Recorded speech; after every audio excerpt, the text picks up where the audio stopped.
ليس بأمانيكم ولا أماني أهل الكتاب من يعمل سوءا يجز به ولا يجد له من دون الله وليا ولا نصيرا ومن يعمل من الصالحات من ذكر أو أنثى وهو مؤمن فأولئك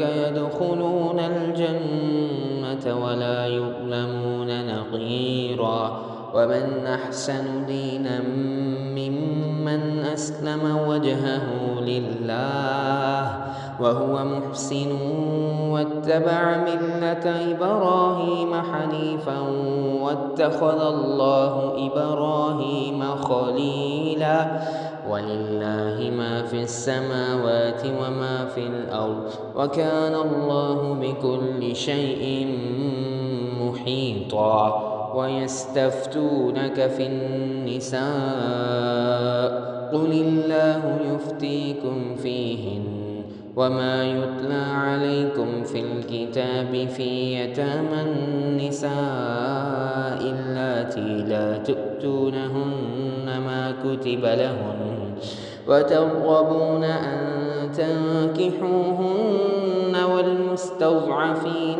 من الولدان وأن تقوموا لليتامى بالقسط وما تفعلوا من خير فإن الله كان به عليما وإن امرأة خافت من بعدها نشوزا أو إعراضا فلا جناح عليهما أن يصلحا بينهما صلحا والصلح خير وأحضرت الأنفس الشح وإن تحسنوا وتتقوا فإن الله كان بما تعملون خبيرا ولن تستطيعوا أن تعدلوا بين النساء ولو حرصتم فلا تميلوا كل الميل فتذروها كالمعلقة وإن تصلحوا وتتقوا فإن الله كان غفورا رحيما وإن يتفرقا يغن الله كلا من سعته وكان الله واسعا حكيما ولله ما في السماوات وما في الأرض ولقد وصينا الذين أوتوا الكتاب من قبلكم وإياكم أن اتقوا الله وإن تكفروا فإن لله ما في السماوات وإن تكفروا فإن لله ما في السماوات وما في الأرض وكان الله غنيا حميدا ولله ما في السماوات وما في الأرض وكفى بالله وكيلا إن يشأ يذهبكم أيها الناس ويأتي بآخرين وكان الله على ذلك قديرا من كان يريد ثواب الدنيا فعند الله ثواب الدنيا والآخرة وكان الله سميعا بصيرا. نحمده ونصلي على رسوله الكريم أما بعد فأعوذ بالله من الشيطان الرجيم بسم الله الرحمن الرحيم رب اشرح لي صدري ويسر لي أمري واحلل عقدة من لساني يفقه قولي رب زدني علما رب زدني علما اللهم فقهنا في الدين اللهم فقهنا في الدين سورة النساء آیت نمبر 123 to 134. لفظی ترجمہ لیسا نہ ہے مراد بھی امانیکم تمہاری آرزوؤں پر ولا اور نہ امانیی آرزوؤں پر اہل کتابی اہل کتاب کی من یعمل جو کرے گا سوءً برائی یجز بہ سزا پائے گا اس کی ولا یجد اور نہ پائے گا لہو اپنے واسطے من دون اللہ اللہ کے سوا ولیًا کوئی دوست ولا نصیر اور نہ مددگار ومن یعمل اور جو عمل کرے من الصالحات نیکیوں میں سے من ذکرن مرد ہو او انثی یا عورت وہوا اور وہ مؤمن مومن ہو فاولئک تو وہی لوگ یدخلون داخل ہوں گے جنت میں ولا اور نہ یظلمون ان پر ظلم ہوگا نقیرا تل برابر ومن اور کون احسن زیادہ بہتر ہے دیناً دین کے اعتبار سے ممن اس سے جس نے اسلم جھکا دیا وجہہ اپنا منہ للہ اللہ کے آگے وہوا اور وہ محسن نیکوکار ہے واتبع اور اس نے پیروی کی ملت ابراہیم دین ابراہیم کی حنیفاً جو ایک کا ہو کر رہنے والا تھا واتخذ اور بنا لیا اللہ نے ابراہیم کو خلیلاً دوست وللہ اور اللہ ہی کا ہے ما جو فی السماوات آسمانوں میں وما اور جو فی الارض زمین میں وکانا اور ہے اللہ بکل شیء ہر چیز کا محیطاً احاطہ کیے ہوئے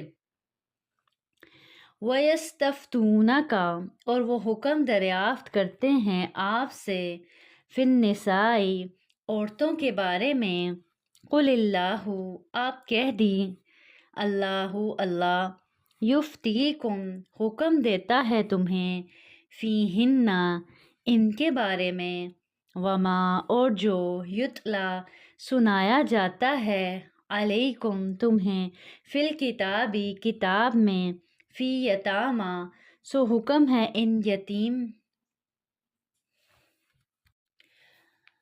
النساء عورتوں کا اللاتی وہ جو لا تؤتونہن تم نہیں دیتے انہیں ما جو کتبہ مقرر کیا ہے لہن ان کے لیے وترغبون اور چاہتے ہو تم ان تنکحوہن کہ ان کو نکاح میں لے لو والمستضعفین اور حکم ہے بے بس من الولدان لڑکوں کا وان اور یہ کہ تقوموا قائم رہو لیلیتاما یتیموں کے حق میں بالقسط انصاف پر وما اور جو تفعلوا تم کرو گے من خیرن کوئی بھلائی فإن اللہ تو بے شک اللہ کانا ہے بھی اس کو علیم جاننے والا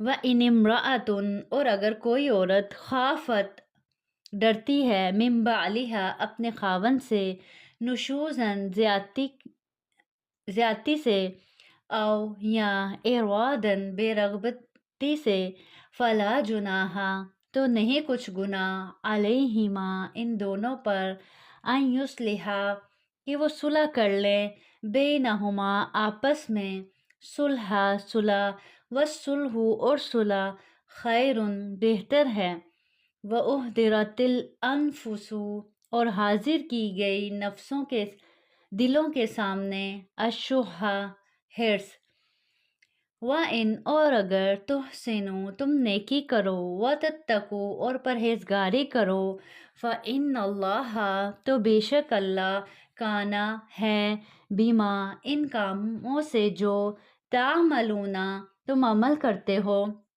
خبیراً باخبر وَلَن تَسْتَطِيعُوا اور ہرگز نہ کر سکو گے